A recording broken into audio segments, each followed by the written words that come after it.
Représentez-vous le bateau de Thésée. Vous savez, celui avec lequel il est parti combattre le Minotaure. À son retour, les Athéniens ont voulu préserver le bateau à la gloire de son vainqueur, et ils changeaient les pièces au fur et à mesure. Si bien qu'à la fin, plus aucune pièce d'origine ne subsistait. Alors, une fois toutes les pièces d'origine changées, est-ce toujours le même bateau ? Le paradoxe du bateau de Thésée a pour intérêt principal de problématiser la façon dont nous pensons l'identité. Car l'identité en premier lieu, qu'est-ce que c'est ? Dans identité, il y a identique, c'est ce qui reste identique en différents points du temps. Quelle que soit la façon dont vous concevez l'identité, cela suppose toujours une permanence temporelle. Si vous dites que ce qui caractérise Monsieur Doucet-Nicolas est, à titre d'exemple, son intelligence et sa gentillesse hors norme, cela suppose que ces éléments ne sont pas passagers, mais qu'ils sont constitutifs de sa personne, c'est-à-dire que ce sont des marqueurs permanents qui résistent au passage du temps. Dans ces conditions, une réflexion radicale sur l'identité ne devra pas porter sur le contenu de celle-ci. Monsieur Doucet est-il plus gentil qu'intelligent ? Mais elle devra plutôt porter sur la possibilité même d'une permanence temporelle, car sans permanence, pas d'identité. Vous comprenez donc pourquoi je me suis référé à la légende du bateau de Thésée au début de la vidéo. Elle va directement à l'essentiel et nous permet de formuler le problème ainsi. Comment une chose peut-elle changer tout en restant la même ? Et il faudra distinguer, grosso modo, deux étapes dans cette histoire. D'abord, on change certaines pièces. Il y a donc certains éléments qui restent identiques, mais des différences subsistent. La question est, ces différences sont-elles suffisantes pour rompre l'identité ? Ou, si je le dis autrement, pour penser la permanence dans le temps, faut-il une identité stricte, une égalité parfaite ? Bien sûr que non. Le passage du temps implique forcément des ruptures, implique forcément des changements, quelle que soit leur nature. S'il nous fallait une permanence stricte, une égalité parfaite pour penser l'identité dans le temps, alors il serait tout simplement impossible de la penser. Mais si on admet que changer une planche ou deux n'est pas suffisant pour rompre l'identité, à partir de combien de pièces changées cette identité sera-t-elle rompue ? Tenez un chiffre et surtout justifiez-le. Où placez-vous la limite ? Supposons qu'on place la limite à 25%. Chiffre totalement arbitraire. Au-delà, ce ne serait plus le même bateau. Alors cela voudrait dire qu'à 24% c'est le même bateau, mais qu'à 25% ça ne le serait plus. C'est absurde. En effet, il n'y a entre 24 et 25% qu'une différence minime, qui ne peut jamais justifier le passage d'un oui à un non. Les anciens s'amusaient beaucoup de ce paradoxe qu'ils nommaient le paradoxe des petites différences. Puisque chaque petite différence ne justifie pas le passage d'un oui à un non, on ne parvient pas à identifier une limite claire. Et on se voit en quelque sorte obligé de ne pas en donner. Si donner une limite n'est pas pertinent, cela veut dire que ça reste toujours le même bateau, quel que soit le nombre de pièces qu'on change. Mais c'est là que le piège logique se referme sur vous. Pour échapper au problème de la limite, vous allez dire qu'il reste toujours le même. Mais si on suit cette logique, cela voudrait dire qu'un bateau dont toutes les pièces auraient été remplacées serait toujours le même bateau. Est-ce que ce n'est pas encore plus absurde de dire cela que de placer une limite, aussi arbitraire soit-elle ? Donc, quoi qu'on réponde, cela paraît toujours insuffisant ou paradoxal. Si on répond que changer quelques pièces rompt l'identité, alors on s'enferme dans une vision irréaliste de l'identité. Mais si on admet qu'une chose peut changer et rester la même en même temps, alors on devra expliquer comment cette contradiction est possible, et surtout à quel moment un changement devient trop critique et rompt la permanence identitaire. Je vous vois venir. Que le bateau de Thésée reste le même ou pas, en quoi ça vous concerne ? Eh bien soit. Laissons Thésée à ses spéculations et parlons de vous. Oui, vous. À ce qu'il me semble, l'intégralité des cellules de votre corps se sont renouvelées depuis votre naissance. pas de permanence identitaire de ce côté-là.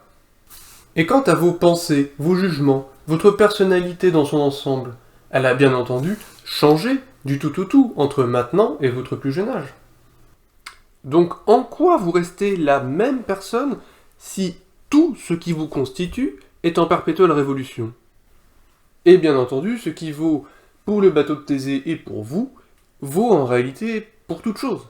Et il faut s'élever au-dessus du niveau des cas particuliers pour raisonner au niveau conceptuel. Il faut opposer la catégorie de l'identité à la catégorie du devenir. Toute chose est en perpétuel mouvement et subit perpétuellement des changements.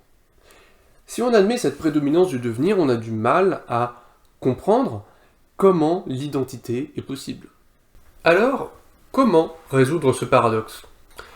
Si on ne parvient pas à donner une limite claire au-delà de laquelle le changement rompt l'identité, il faut procéder autrement.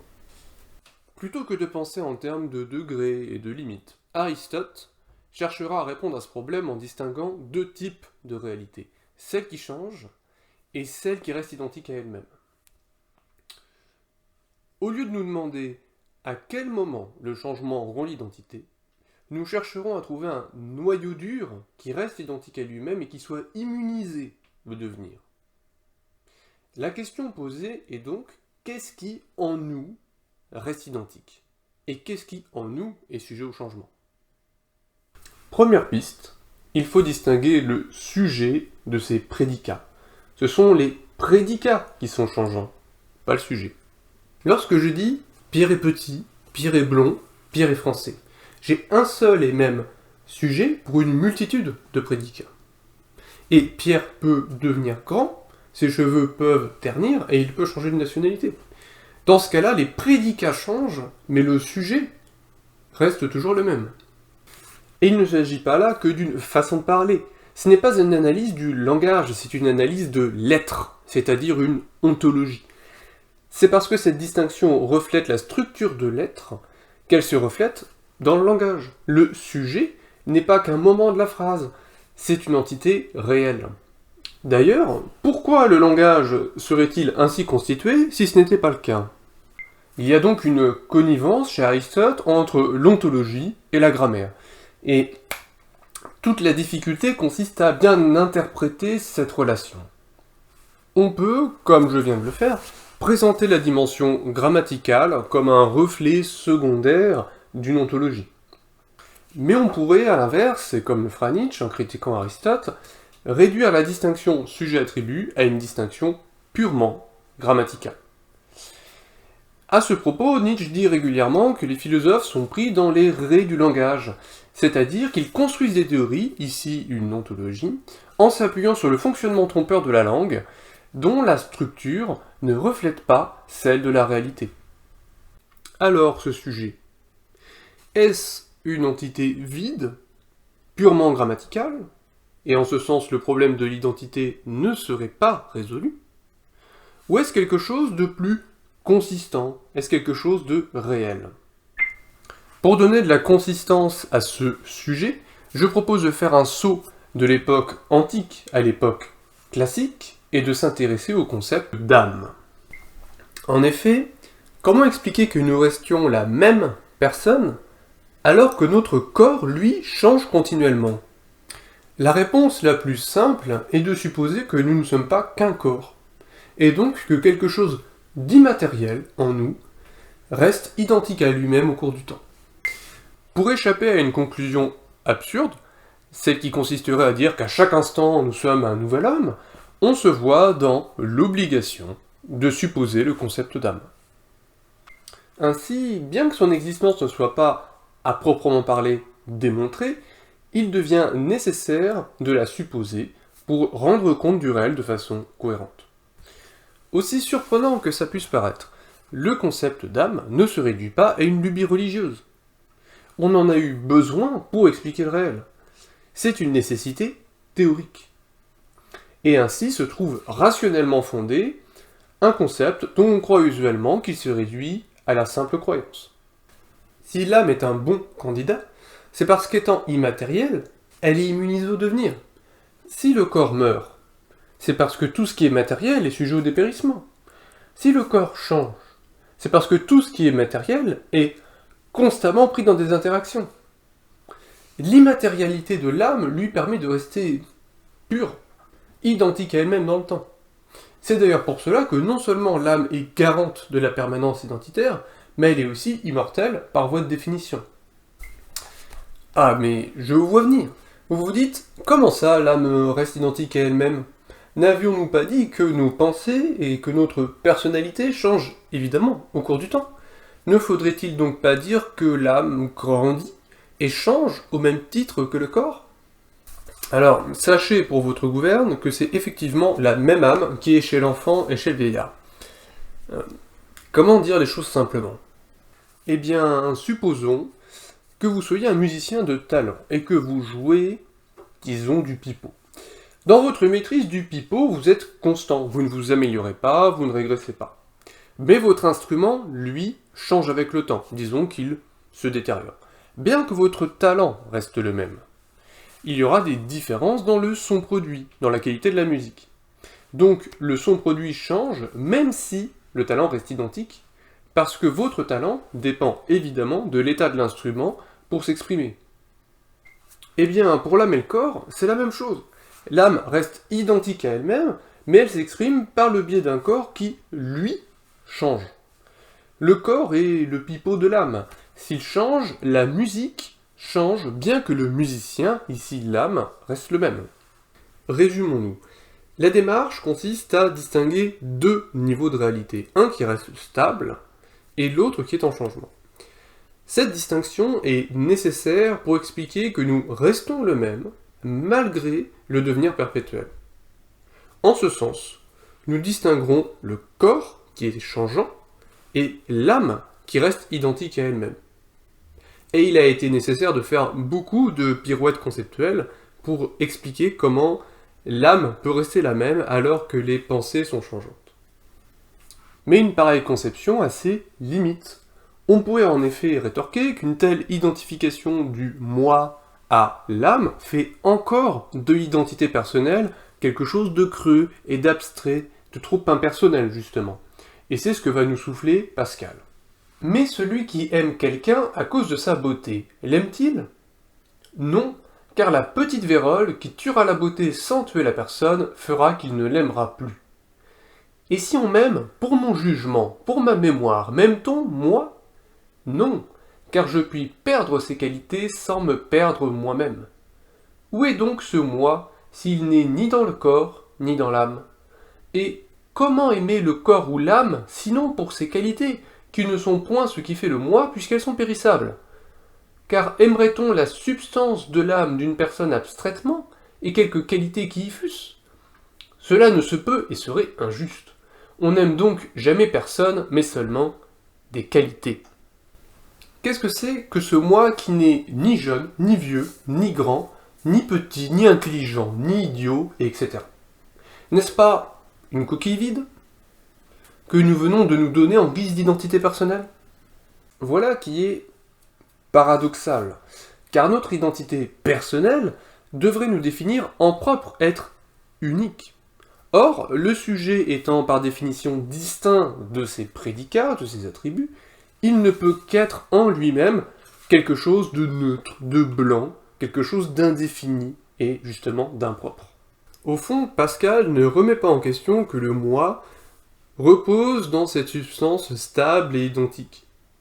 Il veut juste souligner que nous sommes condamnés à n'avoir qu'une relation superficielle avec les autres parce que nous n'avons accès qu'à leurs qualités, aux attributs, qui ne définissent pas réellement l'identité personnelle.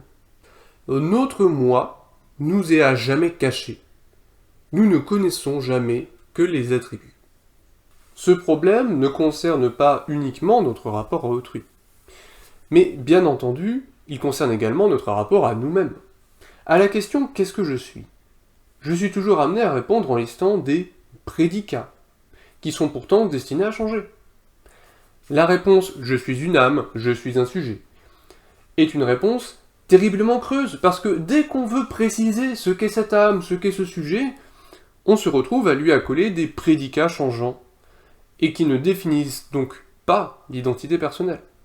Tout se passe au fond comme si je n'étais qu'un flux de sensations et de pensées changeantes, qui se trouvaient unifiées comme par magie, sous un moi unique. Nous sommes donc dans une impasse. Notre modèle, à partir duquel nous abordons l'identité personnelle, doit être revu.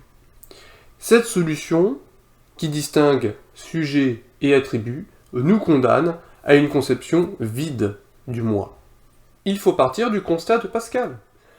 À la question « qu'est-ce que je suis ?», je suis toujours amené à répondre en énonçant des attributs, même si ceux-ci sont sujets au devenir. Il faudrait donc trouver un moyen de rendre ces attributs plus robustes, de leur rendre justice. Il faudrait trouver un moyen de concilier la stabilité de l'identité personnelle avec la fugacité des attributs. Parce que oui, nous sommes bien la somme de nos attributs. Mais il nous faut comprendre comment, à partir de ces attributs multiples et changeants, on peut construire un moi qui reste stable et identique. Plutôt que de vouloir mettre de côté le devenir, comme dans l'hypothèse de l'âme, il faut plutôt partir du devenir des attributs et chercher à y trouver une continuité.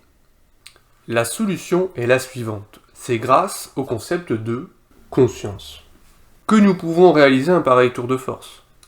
Et c'est dans la prochaine vidéo que nous étudierons en détail la façon dont la conscience peut produire un moi stable et identique à partir de la diversité des attributs. Ce qui est important, et c'est ce pourquoi j'ai réalisé cette première vidéo, c'est de bien comprendre que les concepts d'âme et de conscience sont radicalement distincts. Le schéma de compréhension à partir duquel nous abordons l'identité n'est pas du tout le même. La conscience n'est pas un quelque chose, une substance qui resterait stable et identique à elle-même au cours du temps, à l'image de l'âme. Et malheureusement, c'est une confusion qui est souvent faite, parce que c'est la façon la plus simple de se représenter les choses. Penser l'identité personnelle à partir du concept de conscience. C'est justement accepter que rien ne reste identique dans le temps, mais qu'on est tout de même capable de lier cette diversité. Ce n'est pas trouver un quelque chose qui reste stable, c'est plutôt se reconnaître dans le changement, malgré ce changement. Ce qui est très différent. Je vous donne rendez-vous pour la suite de cette analyse, où nous aborderons plus précisément le concept de conscience. S'abonner est le meilleur moyen de ne pas louper cette suite, et n'hésitez pas à poser vos questions, à faire vos remarques, j'y réponds toujours dans la mesure du possible.